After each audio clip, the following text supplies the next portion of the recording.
Alright, this is Algebra 2, Lesson 68, solving exponential and logarithmic equations. So the goal for today, you're going to solve exponential and logarithmic equations.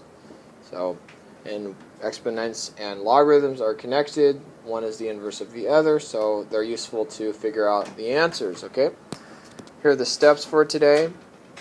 There's going to be a lot of examples. I'm going to model 2 at the beginning, and then we're going to do a couple, and then I'm going to model another one. And I'm going to do that one, and I'm going to model one more last one, and then we'll be ready to go. Alright, so here we go. Number 1. Sorry, there's the answer. Okay, number 1. So, number 1, we have 6 to the b power is equal to 35. 6 to the b power is equal to 35. So, I need to know 6 to what power is equal to 35? So, I know 6 to the second power is 36, right? 6 squared is 36. But 35 is just a smidget less than 36, right? So I'm going to have like a decimal answer of 1.9 something, right? That's what I'm going to predict. So, all right, in order to deal with this, I have an exponential equation, so I want to make sure that I isolate the exponential term, and it's already done that, or it's already done for me on this first problem, okay? So since this is isolated, and the right side's already isolated also from the exponential term, we're going to take a common log of both sides. So the first thing I'm going to do is write common log of 6 to the b power, which is equal to the common log of 35. Okay? So I took a common log of both sides. Whatever I did to one side, I did to the other side. And now we have common log of 6 to the b power. So I'm going to use the power property. I'm going to bring the b across to the front. So it's going to be b times the quantity of common log of 6, which is equal to the common log of 35. And now I'm going to isolate my variable, because I want to know what b is equal to. So I'm going to take the common log of 6 that's being multiplied with b. So I'm going to divide both sides by common log of 6. So b is equal to common log of 35 over common log of 6. And this is just like yesterday now, where we have an equation, or a calculation we have to do on our calculator. So now I'm going to go take my calculator. So b is equal to 1.9842. I'm taking 4 decimal places. And now I'm going to round to the nearest thousandth. So 4 is in the thousandths place. I need to check to the number to the right. The number to the right is a 2, so I'm going to keep the 4 as is, so your answer is going to be 1.984 rounded, okay? So, and this is reasonable, right? Didn't I predict it to be really close to 2, right? Because 6 squared is what? 36, but we're trying to find 6 to the power of something that's equal to 35, which is just one number or integer less than 36. So this is a reasonable answer. And I want you to think in those terms, is it reasonable, okay? Alright, so that's number 1. So what did I do again? Looking at my steps, I'm solving an exponential variable, so I isolate the exponential term and take a common log of both sides. It's already isolated, so I took a common log of both sides. Step 2, using logarithmic properties, solve for the variable. I used the power property, brought the b to the front. Isolated the variable b by dividing common log of 6 on both sides, so b is equal to 1 in 9,842 10,000ths. Rounding, I get the answer is b is equal to 1 and 984 thousandths. Okay? Which is definitely reasonable. Watch me do number 2 now. On number 2, I'm noticing that it's not isolated. My exponential term is not isolated, so I need to isolate. So I'm going to add, first thing I'm going to do is add 3 to both sides. So we got 17 is equal to the 2x power is equal to 40. Now my exponential term is isolated, so I'm going to take a common log of both sides. So I'm going to write common log of 17 to the 2x power is equal to common log of 40. Continuing on, I'm going to use the power property. I'm going to bring the 2x to the front, so it's going to be 2x times the quantity of common log of 17, which is equal to the common log of 40. Okay, and I'm going to divide both sides by the common log of 17 now. So I want to isolate the x term, okay? So now we have 2x is equal to common log of 40 over common log of 17. Now I need to divide both sides by 2 now, okay? So your answer, before you start writing anything into your calculator, you want to isolate the x term. So x is equal to the common log of 40 over common log of 17. All of that divided by 2. Now, I wrote it like this because I want, in my mind, or when I'm working out my keystrokes on my calculator, I'm going to calculate this whole numerator first, and then take that whole answer and divide by 2. Does that make sense? Technically speaking, your answer should look like this as a algebraic answer, but we want to use our calculator, so you want to set up your keystrokes on your paper before you start working. So I know I'm going to write common log of 40 divided by common log of 17, all divided by 2. And you want to do it in all one big foul swoop on your calculator. So now I'm going to pull up my calculator.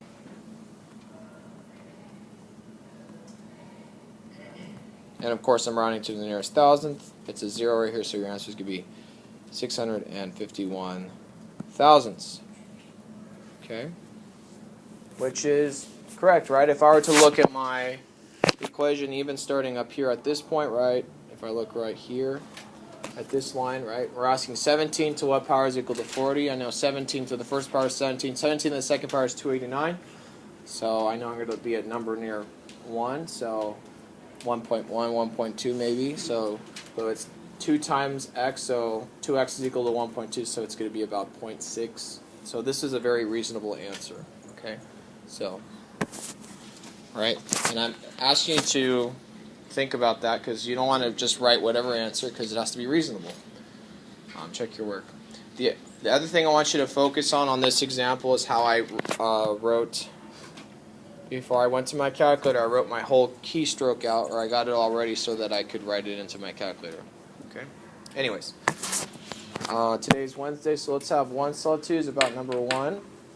And then when they're done, 2's talk about 2's on number 2. Ready?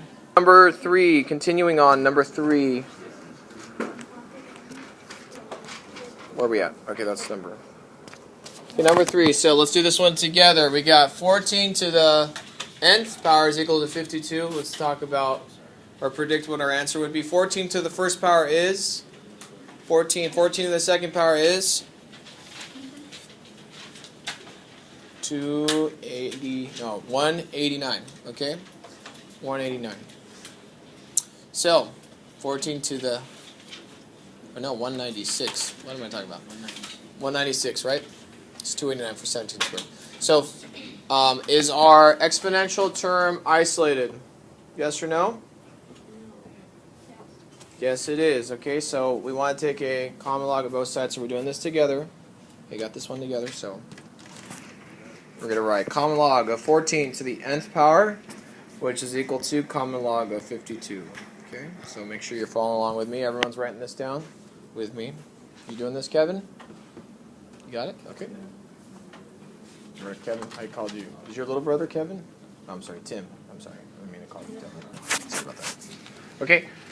Next thing you want to do, we're going to use the power property. We have n. We're going to bring that over to the front. So we're going to write n is equal to, and I'm going to do a couple steps here. So we got, what in the world's going on here? I'm sorry about this. N is equal to, actually, n times log of 14 is equal to log of 52. Okay. What should I do next now? Isolate the variable. Okay, so how should I isolate it? Good, so we got n is equal to common log of 52 divided by common log of 14. Okay? Alright. Calculate your answers and show me what you got. Go.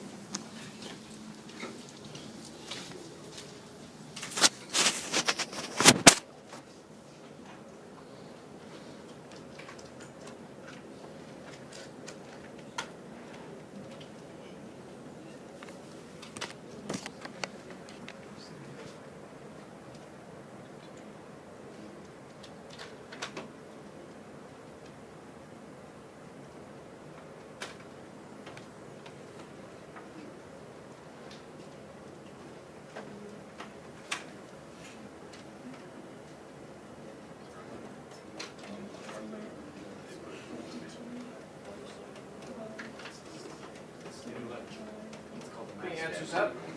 Write the answers down. Let's go. Okay,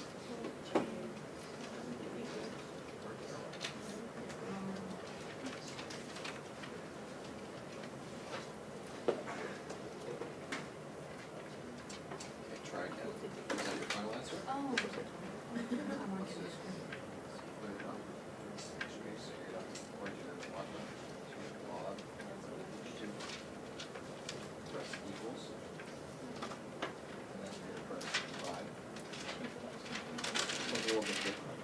No, I know. I'm just trying to figure out because your calculator is different than mine.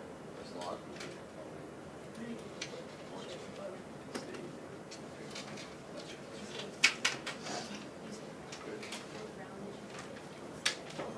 Okay, good. So we got your answers gonna be 1 and 497 thousandths. Okay, that's your answer for this one. Okay, next one. Number 4, by yourself. Go. What should we do first on number 4 before we even take a log of both sides? Isolate the 4. Isolate. So how do we do that? Multiply by -8, right? Or divide by -8. Right? Because there's a multiply by -8. We want to do the opposite, so we're going to divide by -8. All right? So we got -19 divided by -8 is positive 2 and 375 thousandths. Okay, that's the right side. But the left side of the equation, these two cancel out, so we have 10 to the 4x power. Okay, so work it out. Go. Okay, do a step at a time. Look up here, please. So, is the exponential term isolated? Yes, it's isolated. So I'm going to take a common log of both sides. So I'm going to write log of 10 to the 4x power is equal to log of 2 and 375 thousandths. Okay, and I'm going to use the power property. So we're going to write 4x times the quantity of log or common log of 10, which is equal to common log of 2.375. Now, I see something that I can simplify very quickly here. Log based, or common log of 10, what is that equal to? Let's think about that. What's common log of 10? 1. It's 1, right? What's the base of common log? 10. So 10 to what power is 10? 1, right? So isn't this 1 times 4x? Would you all agree? Yeah. So we could just take this out and just keep 4x there, okay? Now we're going to divide both sides by 4. So you're going to have x is equal to the common log of 2.375 divided by 4. Okay, and then we're going to go to our calculators. 0.939. And we have to, I'm sorry, 0.0939. Looking at the thousandths place, it's a 9 here, so we have to round that 3 up to a 4. So this could be 94 thousandths is your answer. Okay? Does that make sense? Okay, and I noticed some of you did this like you did log 2.375 and then you actually wrote down the answer for the numerator. I don't want you to do that. I want you to do it as one foul swoop on your calculator. Do not write the decimal because the decimals are irrational. They go on forever. So the calculator knows how to deal with that, but if you round the numerator before you divide by 4, you're going to get the wrong answer, okay? So just whenever you're working out, one foul swoop on the calculator. So where you're not, does that make sense? One foul swoop? Yeah? No? Okay. Alright, keep going here. Let's do, I told you this is a long lesson. Here we go. Okay, number 5. So I'm going to model number 5 now. Okay? 5 and 6 look scary, but they're not as scary as you think. They're going to learn really quickly. Eyes up here on number 5. Okay? Okay, on number 5, I want you to think back what I taught you about exponents. Look up here, please. On number 5, what would we have done to answer this question? 10 to the x is equal to 10 to the 4. What would you have done?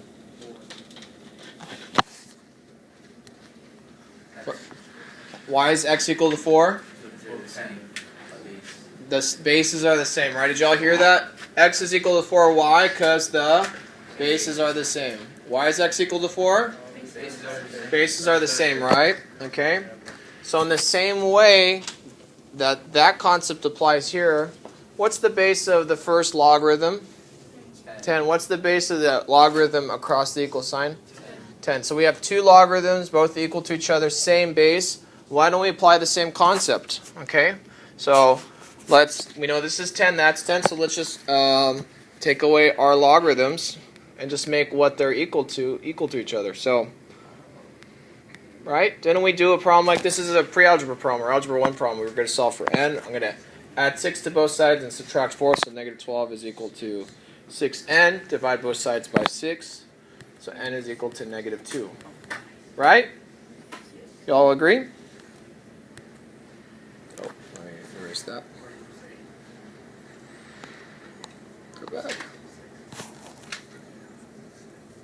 Wait, where'd you get this? Where did I get the 6? I added 5n to both sides, so 5n plus n is 6n. Subtract 4 on both sides. Negative 8 minus 4 is negative 12. Okay, I skipped a step here. Well, I flipped it. Alright, does that make sense, everyone? Okay, so turn to your neighbor, describe what happened here, and then write this one down. And then I want you to start on number 6 by yourself. Ready, set, go. This is a different kind of logarithmic equation, so you could apply that same concept we talked about earlier. Okay, number 7. Here we go. 7 is actually just like numbers 5 and 6, so you're going to do the same thing. But let's look at number 8. Okay, I'm going to jump to 8 because 7, I'm sure you could do pretty easily. Did I do the same problem in 7? Oh, that's fine. Okay, number 8. Now, number 8. What are you noticing about number 8? Is the following. Look, we have a logarithm minus a logarithm equal to a constant, right? Do y'all see that? So is it log equal to a log? Yes or no? No. Will it ever be just log equal to a log?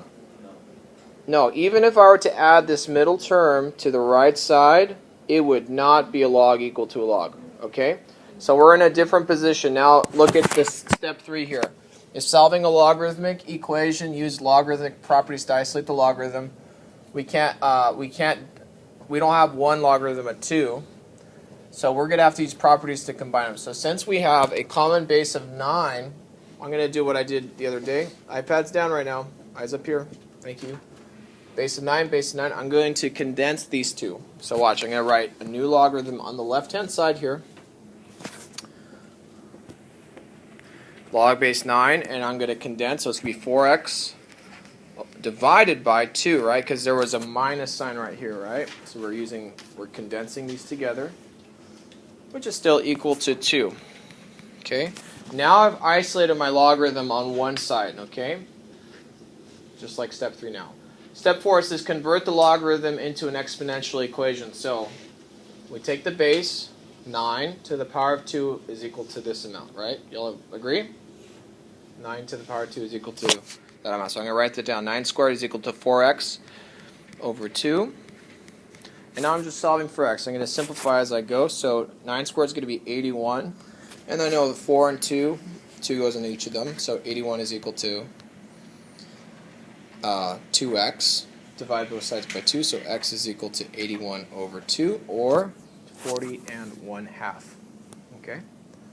Does that make sense? Any questions on example 8?